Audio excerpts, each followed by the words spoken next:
this is the week of the IPOs. We've had multiple listings, a lot of offers as well. And now, today, another one opens. We have the IPO of Canara Robeco opening in. Rajnish Narula, who's the MD and CEO, joins us on the show right now in the studio. Thanks a lot, Mr. Narula, for joining us in the studio. Always a pleasure. And, you know, it's a time when what is doing well in the market shows versus what the offers are. We've had all the new age companies. We've had some of the old brands as well looking to unlock value. And now we have, the cult of the equity markets in India, the SIP investments and all of that come in. In that regard, Canara Robeco, the first obvious question is, while the markets are rising and the cult of equity investing in the country rises, for wealth managers like yourselves, what are the market share drivers and what are the revenue drivers from here on over and above the fees and expense ratio that you charge? Well, thank you very much. Thank you for having me in the studio this morning. Very happy to be here. Great question indeed. For us to do well, quite frankly, the markets, the India story has to play out. And clearly, we're structurally very well positioned today, as you're aware. Despite some global headwinds we see, I think the kind of reforms that you've seen in the country are fantastic. The GST reform in particular, as well as RBI has also put out a set of reforms. All that's very good for the market. We believe in the India story. As long as the economy does well, I know the markets will do well and we will do well. For us to gain more market share, it means more penetration, getting more distribution feet out as well, and having stronger relationships with partners. But the most important factor is performance. For us, fund performance matters. As long as we perform well in relation to benchmarks and competition, we will do well. All right. Hi, Mr. Narula, and thanks a lot for coming down to the studio. If you could give us a few details then, how do you see the revenue mix changing going ahead? And what kind of growth momentum should you be looking at? We're not asking you about the near term because obviously you're in that silent period and regulations don't permit you. But in the next 3 to 5 years, what are the strategic goals that you have for the company? Well, we have been, for the last 5 years, one of the fastest growing asset managers in the country. That clearly remains a priority for us to keep moving ahead of the market. Clearly, in terms of revenue as well, we have a great equity mix. As you can see, 91% of our AUM is equity. So that gives us leverage. And of course, the bigger the size, the bigger the operating leverage in our business. As you know, we are a capital light entity, and hence capital for us basically goes towards creating talent as well as using it for infrastructure and technology. All right.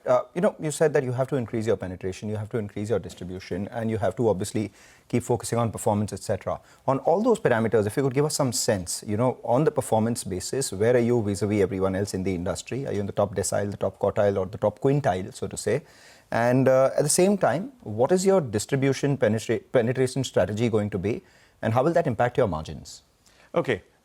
For us, quite frankly, B30, for example, is an important measure. We have 24% of our AUM coming from B30 as compared to the industry. The industry gets about 18% from B30. So clearly, we have an advantage there. Our penetration strategy revolves around Canara Bank as well.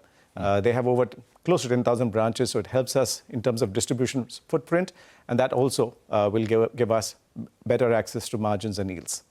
Okay, all right. So Canara Bank as a percentage of your total mix, how much do they account for in terms of distribution?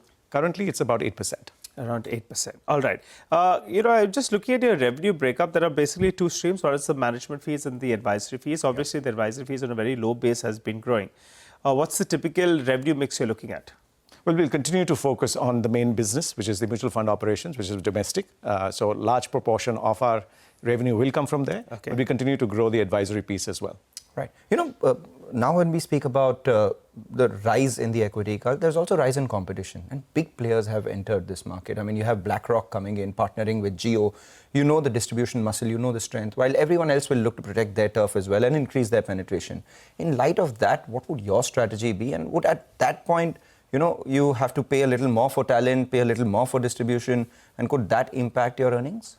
Well, the fact that there are more players entering the industry means the industry has got a long runway here. So there's a lot of opportunity and growth in the industry that everyone sees.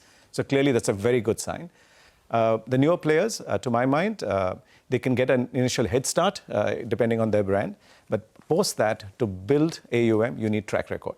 In our industry, unlike others, you need to have a track record before you actually get money in. So for us, we already have built. We have our, all our schemes that are finished 10 years and above are actually performing higher than benchmarks. They beat the benchmarks as well on the equity side. So clearly, we have a head start there. In terms of an AUM number, you'd like to put out a goal the next 3 years or so? An aspiration. It's not a guidance. Yeah, so it's forward-looking. I think we would be very happy with the same trajectory that we have today. You've grown around 25-30% approximately in terms of AUM, so you'll look to maintain that. Yes, absolutely. That means doubling every 3 years. So in the 3 years later when we speak, it'll be closer to 2 lakh crores, a little more than that, I guess. Well, God willing. Thank you. God willing. All right. This is an important question that everyone would be having on their mind. Every time there is a large global partnership, how long does that partnership last, or what happens of that partnership is crucial as well. So what are the terms with Robeco like? At what point do they come up for renewal, renegotiation, or anything of that sort? Because we've seen multiple, there have been instances, BlackRock, for instance, as well. Earlier was DSP and now it's Geofin. So all these partnerships, how sustainable is this right now, and how fortified is your terms with Robeco? Well, we're very fortunate, actually. We're fortunate that we have global partners that are extremely stable, long-term oriented, and we believe that focus will continue. We expect them to be long-term oriented as well. And from a business standpoint, how do you think one should value these companies? Largely because when we started out, it was 1.5% to 2% of AUM should be the market cap. That was the rule of the thumb. Now that increased to 3%, 4%. You're offered anywhere between 4 to 5% of your current AUM projections as well. So what do you think is fundamentally, you guys obviously look at companies, you guys value companies. So from an AUM business standpoint, what do you think is a good ratio? Well, it's an interesting question as well. You're right. Previously, the evaluation was based on AUM. That has changed. So as you're aware, we go through a book building process, which the BRLMs carry out. They discover price through the anchor book as well. So clearly, it's a market discovered price. And it's more focused towards PAT now. So it's a multiple of PAT in our business that's important. 27, 28 times trailing? Yeah, as of now, yes. As of now.